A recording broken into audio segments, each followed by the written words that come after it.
Welcome, everyone. My name is Marquesta Petway. I'm a business reinvention expert and the proud columnist for Speaker Magazine. And today I'm interviewing one of our celebrity speakers that will be featured in a series in Speaker Magazine, Going the Celebrity Speaking Path. And guys, you wouldn't believe who I have the pleasure of speaking with today. Lisa Nichols, yes, I said it, is one of the world's most requested motivational speakers, as well as a media personality and corporate CEO whose global platform has reached and served nearly 30 million people. And guys, when she says it, it's real. From a struggling single mom on public assistance to a millionaire entrepreneur, Lisa's courage and determination has inspired fans worldwide and helped countless audiences break through to discover their own untapped talents and infinite potential.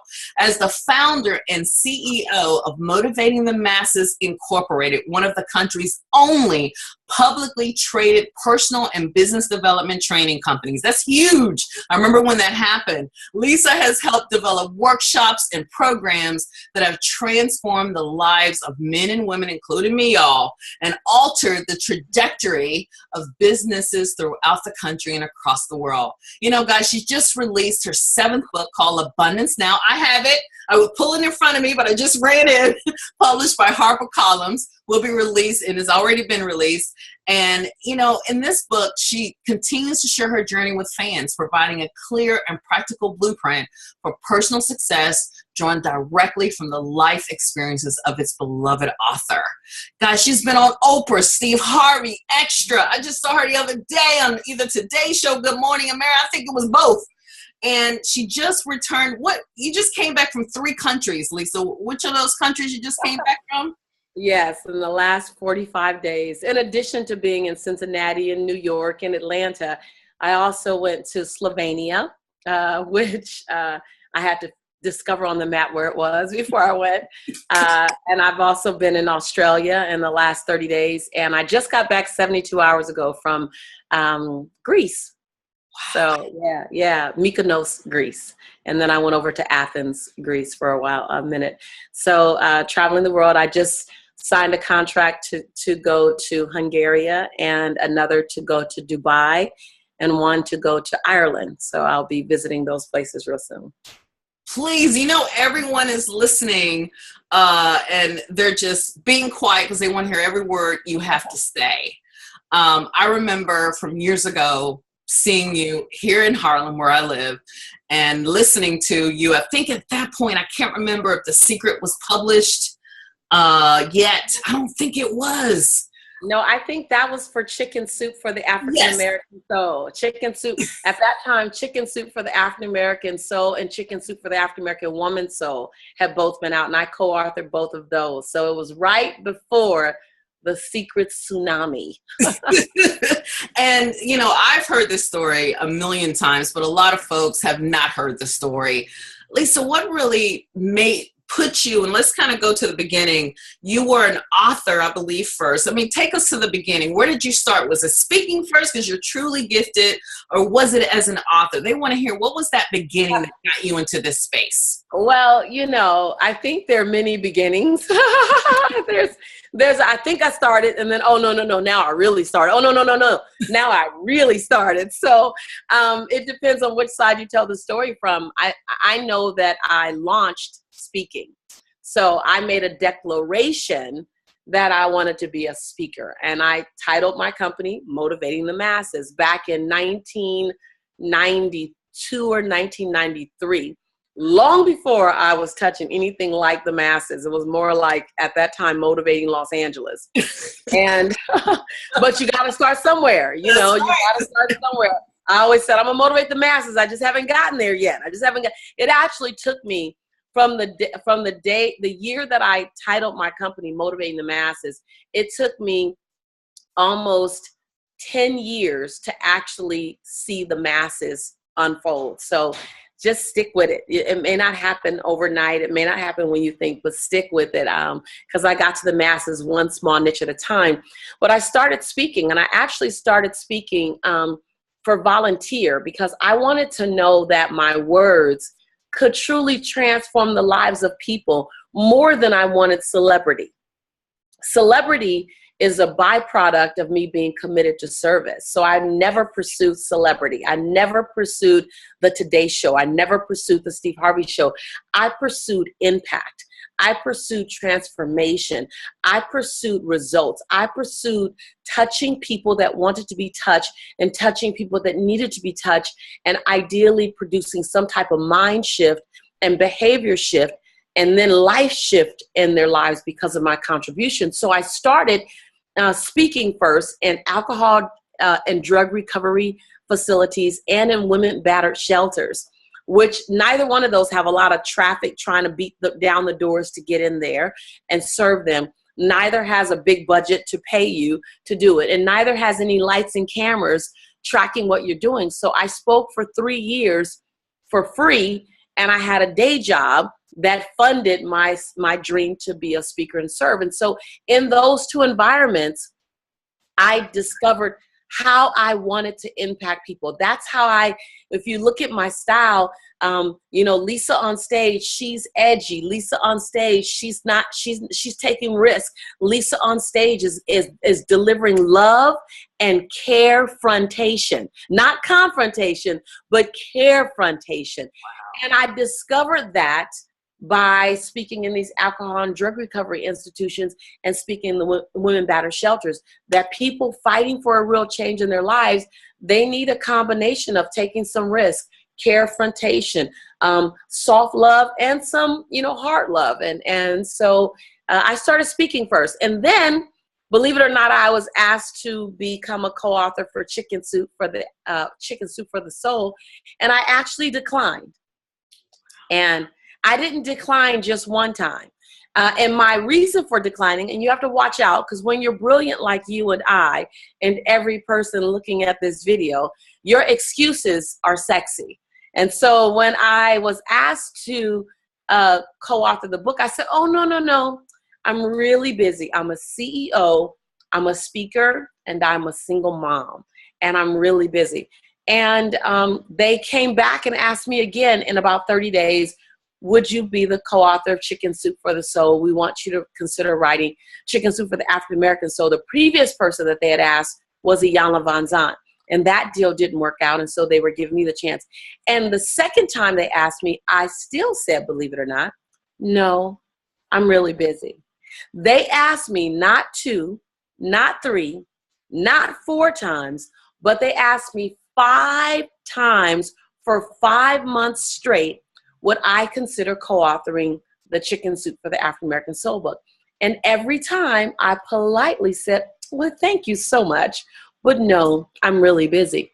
And in the last time, the woman who was speaking on behalf of Chicken Soup said, Ms. Nichols, I really find you to be a smart businesswoman. So I don't understand why you're saying no. Oh, why did she do that? She questioned my intelligence. And in my haste response to her, the truth fell out, accidentally jumped out of my mouth. I said, well, I am a smart businesswoman. I'm just, and then the word scared came out. And it was then that I found out that my teacher's perception of me, my last year I was in college, my teacher's perception of me, she said that I was the weakest writer she had ever met in her entire life. That was still looming over my head. So I pursued a path of speaking, and I avoided a path of writing because I was afraid of being considered the weakest writer again. So I agreed to write a sample chapter for Chicken Soup, or some sample stories for Chicken Soup. So I wrote 5 sample stories, and I collected 5 sample stories. And Jack Canfield called me, and I was bracing myself for the no. I'm sorry, Miss Nichols, you're the weakest writer that Chicken Soup has ever met. And Jack said something I didn't expect to hear. He said, you've written 5 of the most powerful stories I've ever seen, but the other 5 stories that you collected were pretty weak. So I need you, Lisa, to learn how to identify stories as powerfully as the ones you write. And that blew my socks off. I didn't believe him. I thought that he was just being polite. I told him I didn't believe him. And I told him that I needed to actually see his face and shake his hand and look him in the eye, because I could tell if he wasn't telling the truth if I looked him in the eye. And so I drove, when I'm stuck, I'm stuck. I drove from Los Angeles to Santa Barbara. I stood in front of him in his office, and he looked at me and he said, whoever told you you were a weak writer, why don't you choose to not believe them and believe me? I've probably written more books than they have. And since I don't recall my English professor in my freshman year of college having written any books, I chose to believe Jack. And that was the beginning of my writing career. And my speaking career led me to my writing career. And my writing career has enveloped and expanded my speaking career. And they play in tandem with one another. Wow. One reason why you have such massive impact is because you're so transparent. You know, when you share your story, I'm right there. I can see you saying, no, no, no. And then you get to, because I was afraid.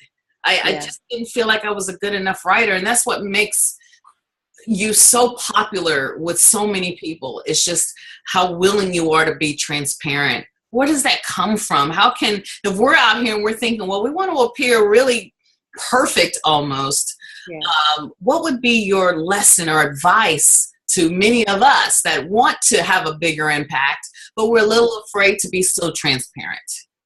I want to give you a few things if I can, because I think this could be the most critical part of this entire interview. And for those of you who decide to act on this, this could be the greatest form of liberation that you give yourself.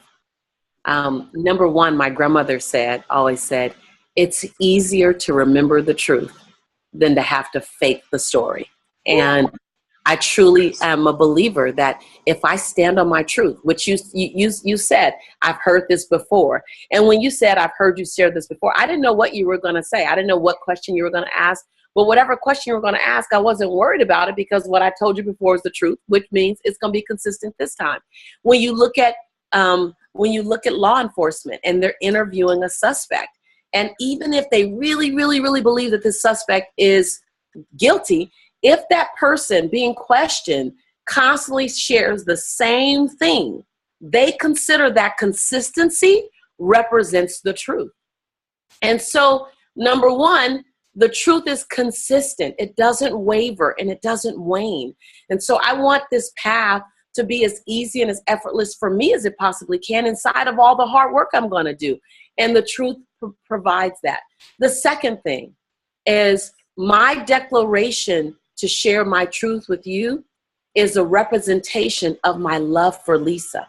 See, the best thing I could do in showing Lisa that I love Lisa, and then to have that love be contagious, for you to give yourself permission to love you, for each woman, each man to give themselves permission to love and honor and celebrate themselves, is for me to share my truth as the good, the bad, the happy, the sad, the right, the wrong, and everything in between.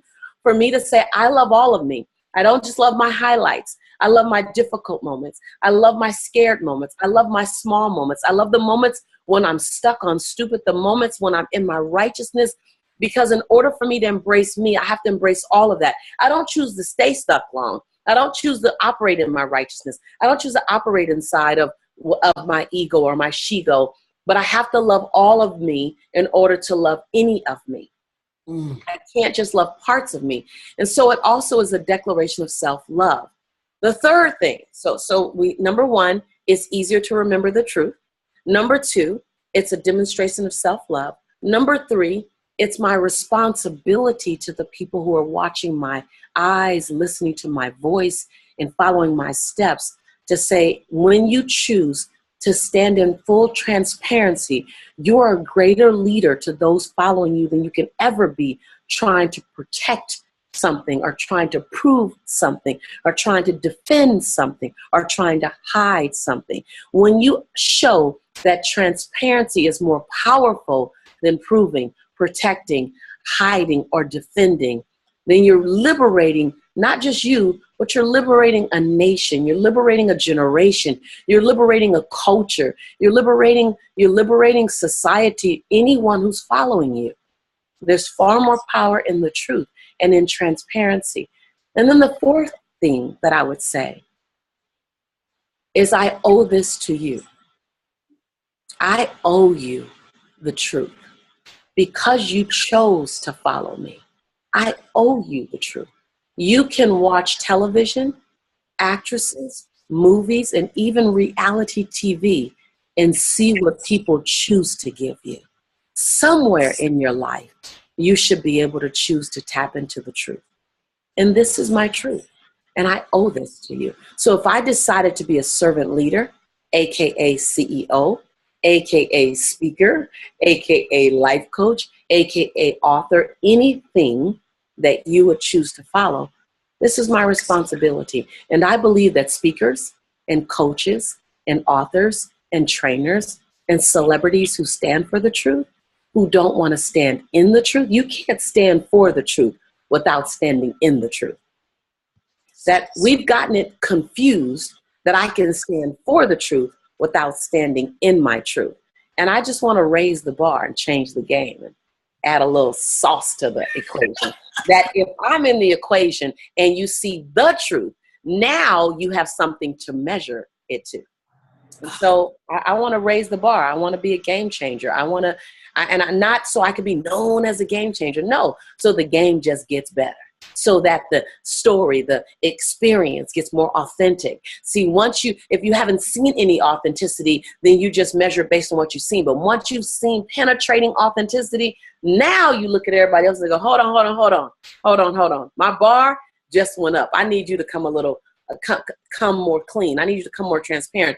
I believe that the speakers and coaches and authors, trainers, celebrities, and all those people who are following my brand, I believe that I'm going to not just affect you, hopefully, but infect you.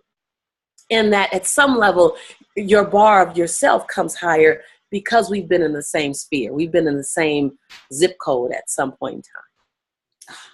I hang on your every word. I've heard you speak so many times, and every single time I look at you, I look at the audience, I look at myself, and I see folks just breaking down and just feeling so comfortable with you. And one of the things that you teach, of the many golden nuggets, is really owning your story. And speakers, I'm sure you've heard them say, oh, I got a story. I want to be a motivational speaker. And many of us in the professional speaking world, we've learned you've got to be an expert, because everyone can't necessarily make it into the game or make it into the field just being motivational.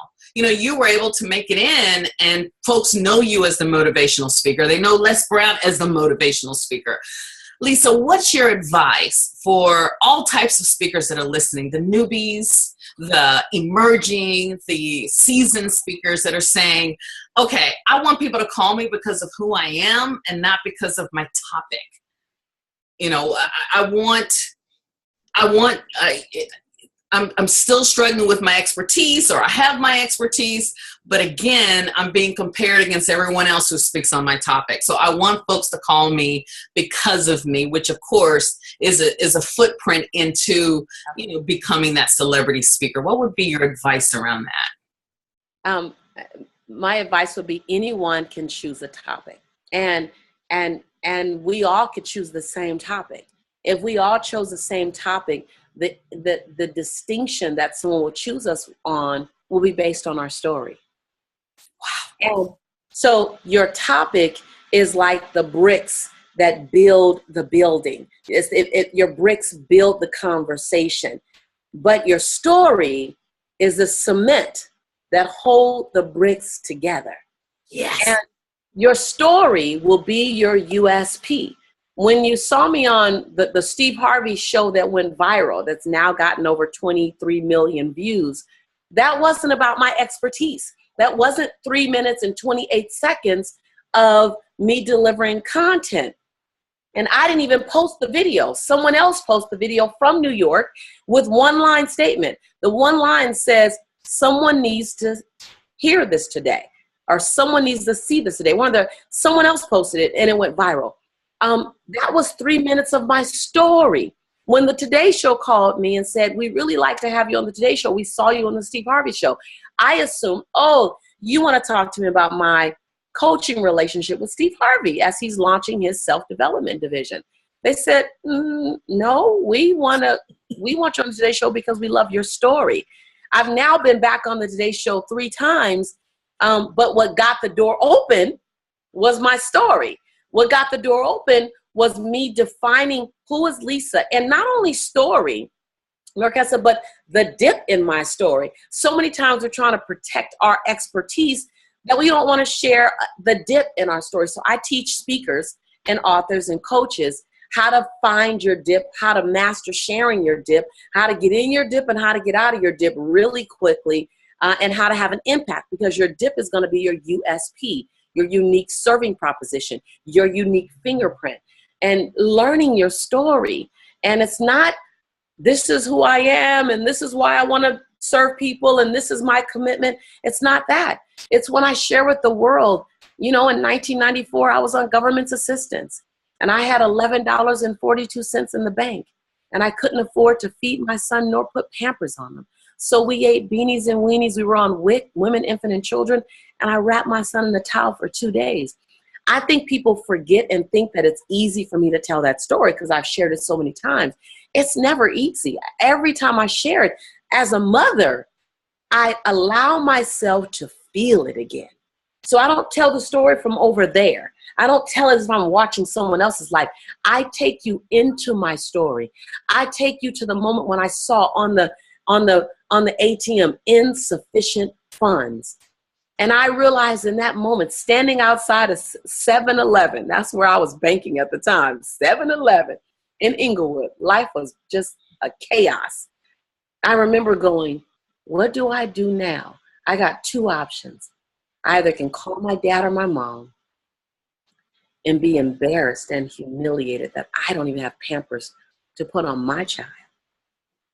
Or I can weather this storm.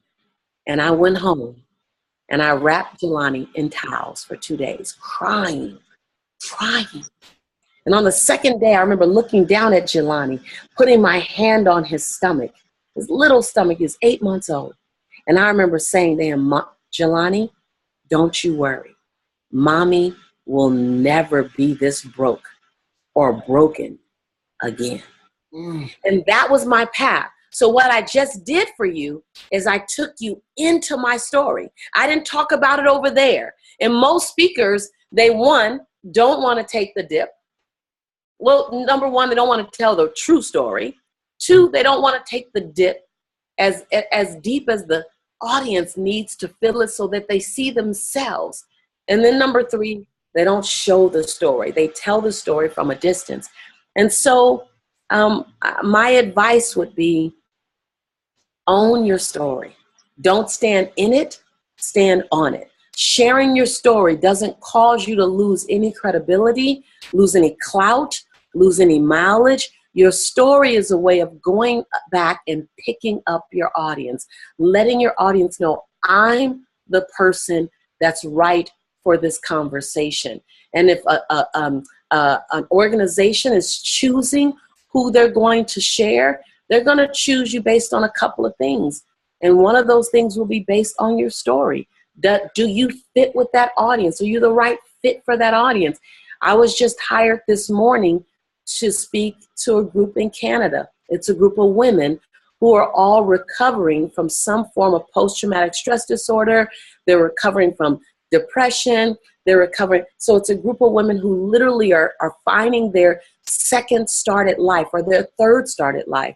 I don't know why or what part of my story they chose me based on, but I do know that they heard my story, and that's what made them choose me. And it's your story that's going to show people that you're the right touch for them. Anyone can deliver content on business development, financial planning, future forecasting, marketing, speaking. There's a lot of content providers out there like that, but only one person has your journey. And it's your job to share your journey clear, concise, powerful. revealing, but it's also your job to show that you've come through it so that they know that you can pick them up, grab them, and bring them through their story as well. I think the greatest gift that I give to people is the opportunity for those watching me, listening to me, to breathe that it's okay for them to have their story, to have their journey, and to know that the light at the end of the tunnel is not a train. It's really light. And that if God would give me light, God would give you light. I appreciate you, Lisa. I followed you for years. I've learned from you. I've seen you teach speakers how to, including myself, how to build that story. And again, I wanted to interview you for this series because you are living that life. And I love that you said, I didn't go for the celebrity. I just wanted to tell my story, and I just learned how to do it, and it just has impacted so many folks. And I love at the beginning where you said, I saw motivating the masses even when it was a small mass, and then it's grown. You saw that vision early on. Any final advice? I know you have a busy schedule. You have all these interviews, and then you fly. Oh, it's over already. Oh, it's over already. I'm having such a good time. I can ask you a million questions, but I feel so honored that you said yes and you made time. And so many speakers, especially people that do this for a living for decades, will listen to this and they will hear this. And I'm just thinking, are we wrapping because of my time frame or your time frame? Your time frame. All right. Let's give it 10 more minutes. I'm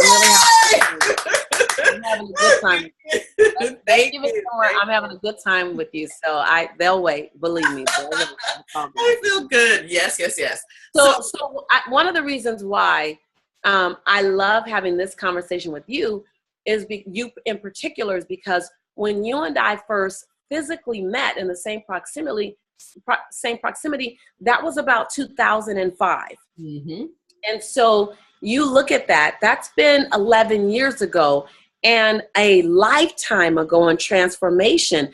So I want you to know that when we met, I was struggling mom still. I was risking it all to gain it all. On my first book tour, Chicken Soup book tour, they wouldn't stand behind the book tour because I wanted such a unique book tour. Because my book was Chicken Soup for the African American Soul, I didn't want to build the book tour in bookstores because I knew, unfortunately, African Americans weren't necessarily beating down the doors for a bookstore, not enough to make a bestseller. I knew I'd get some people, but I wouldn't get grows. So I decided, and I'm saying this for a reason, that you got to be willing to play outside of the box. You got to recognize that this box that you see me in really doesn't exist, that it's someone's perception, and you have to be willing to look way beyond what other people might see for you, with you, by you, about you. And so I decided to do my book tour in churches because I knew no matter where people were on Saturday night, on Sunday morning, black folks were going to be in church, right? And because of that, Chicken Soup said, we've never done that before. We've never done that. We can't get behind that. So I took all my savings. I had $16,000 in my savings. My second point, my first point is you have to be willing to play outside of the box because there's never really been a box anyway. Number two, you have to be willing to invest in yourself. I took my $16,000 and I financed my own tour. I nicknamed it the Chicken Soup Chitlin Circuit Tour. Mm-hmm. And I asked the people that submitted stories in the book, would they host me at their homes? Would they pick me up from the airport? Would they invite me to their church? And would they ask their pastors, can I speak for 5 minutes? That's how I did the entire Chicken Soup tour. And so I got 27 people from the book to say yes. They'll pick me up from the airport. They let me stay at their houses. They feed me their food. And they ask their pastor, can I speak at their church? And do you know that created my tour? And my tour cost me $15,081. How much did I tell you I had in the bank? $16,000. I spent $15,081, which brings me to my next point. You got to be willing to risk it all to gain it all. Yes. I was willing to risk it all to gain it all. And then the next point is that when you have wins or losses, document it. If it's not documented, it didn't happen. I guarantee you, Marquessa, you have wins that you haven't documented yet. And so because you haven't documented, you're forced to constantly tell the story. And that's the only people will know about it. Well, I documented my wins. I documented every church I spoke at. I documented how many people were on roster that day. I documented how many books I signed that day. I documented how many women's groups I went to. I documented how many bookstores I went to. I documented how many media outlets I documented everything. And then I submitted it back to Chicken Soup to go, oh, and by the way, the book tour that you didn't want to support, this is what it did. I autographed 10,500 books on this 5-month book tour. And I spoke in front of now over 40,000 people on this book tour. I went to over 27 churches on this book tour. Guess what they did? They gave me a contract for Chicken Soup for the African-American Woman Soul.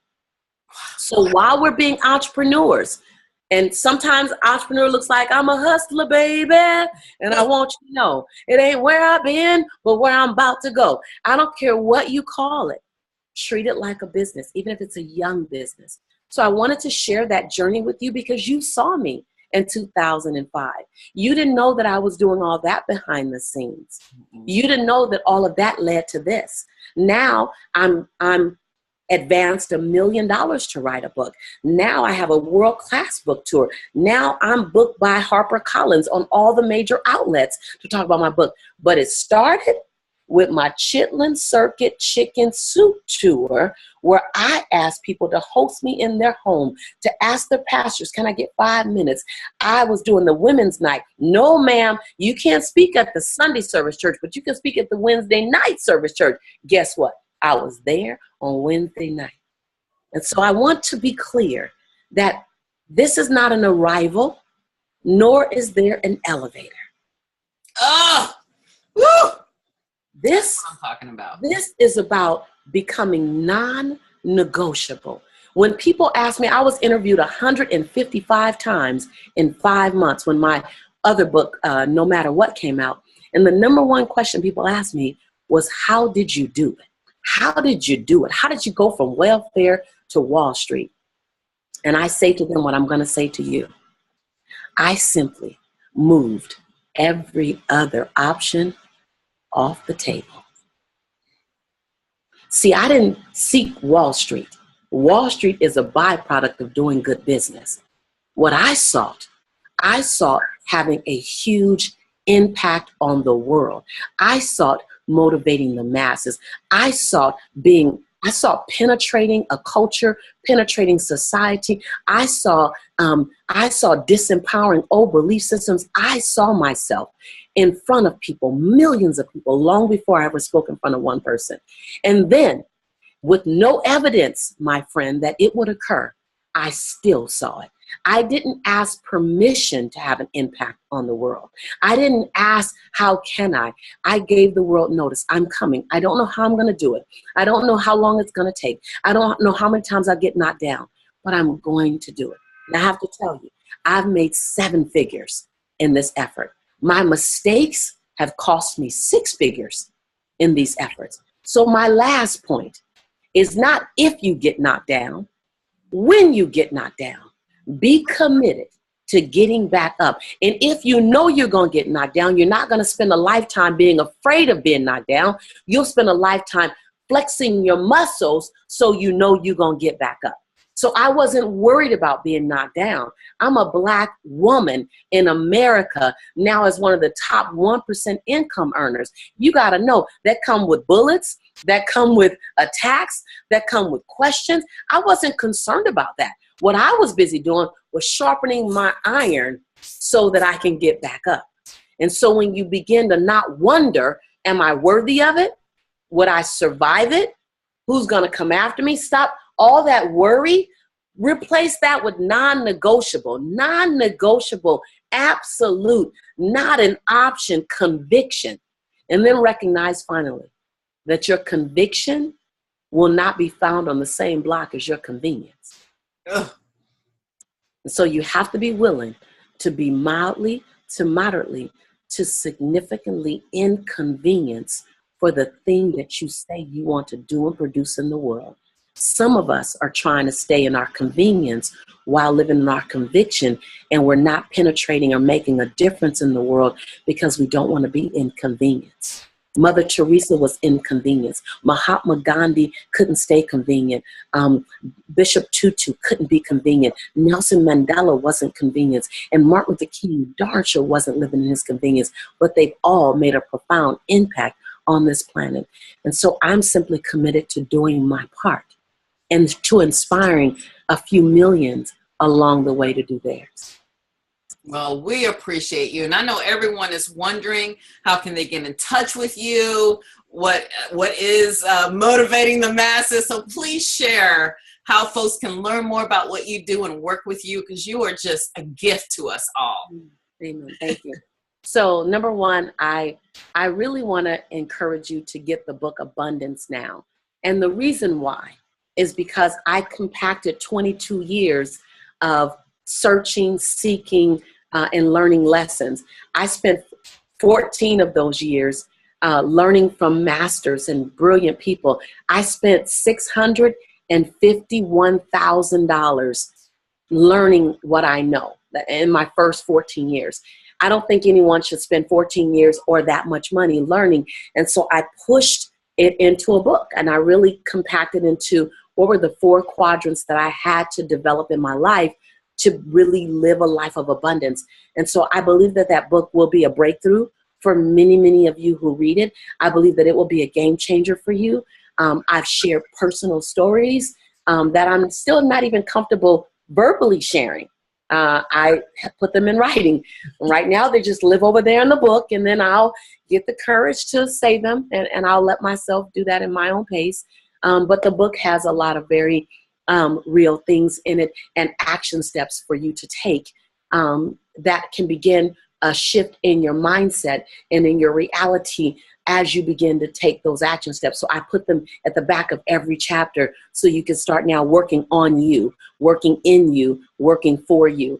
And so that I would start with getting that piece of tool in your life. And if you're an auditory learner, the audio book is even more delicious than the print book, because in the audio book, I add some things to it. Because when I realized they couldn't kick me out of the studio, because I'm going off script, and the script is my life, so I can go off script because there really is no script.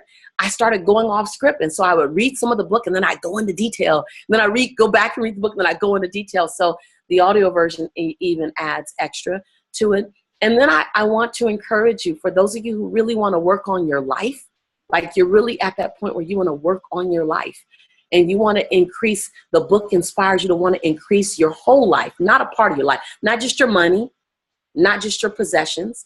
Because if you just want to do money and possessions, I'm not your girl. I'm not the coach for you, because I'm going to work on spirituality. I'm going to work on relationships. I'm going to work on your health and well-being. I'm going to work on all of it, because I believe that wealth and health and success is holistic. It's not compartmental. But if you're looking at holistic success, then there's a new program that hasn't even come out yet called Abundant Life. And I believe that my legacy is going to live in the Abundant Life program. And you know about it because you were in a private circle with us where I talked about Abundant Life. I opened it up. We haven't opened it up to the mass market yet. But Abundant Life is that tool that I say that you give you, but not only you give the person you love so you don't outgrow them. You give your children so that they have more than what we had. And so if that's an interest for you and of you, then I'm going to ask you to do 2 things. And I normally don't do this, and I didn't come into this interview planning to do this, but I'm led to do this. Number 1, email us, and I'm going to ask you to email us at Lisa, my first name, Lisa, at Motivating the Masses, same name that it's been since 1992. Lisa at Motivating the Masses. And in the subject line, I want you to say, I want abundant life. Isn't that a great statement to make? I want abundant life. And what I'm going to do, because you've come through this platform, I'm going to share with you the Abundant Life program. I'm going to share with you the 14 modules that you get of me in video. bringing the abundant life lessons to you in video form so that you can look at them and apply them, look at them and apply them, and watch your life transform over 6 months. I'm also going to give you a coupon because you're in this program, and I don't even have the coupon made yet. So I'm just telling you what I'm going to have to go and do. My team is going to go crazy, but I drive them crazy anyway. I really love this conversation. I love you, and I want to make sure you get in. I'm going to give you a coupon because you are going to have to invest in you. And in that investment, I'm going to give you a coupon that you can put in the code and take that investment down and make it something really, really doable. Don't worry. It'll be really doable. And then I'm going to give you, believe it or not, I'm going to make this happen. Because you invest in the Abundant Life program, I'm going to give you a free ticket to the same program that you came to because you invested. You paid to come to the program. I'm going to give everyone who decides to do the Abundant Life, I'm going to give you a free ticket to one of my live events so that we can be belly to belly, heart to heart, soul to soul, and experience each other and the energy. So I'm going to say email us at lisa@motivatingthemasses.com.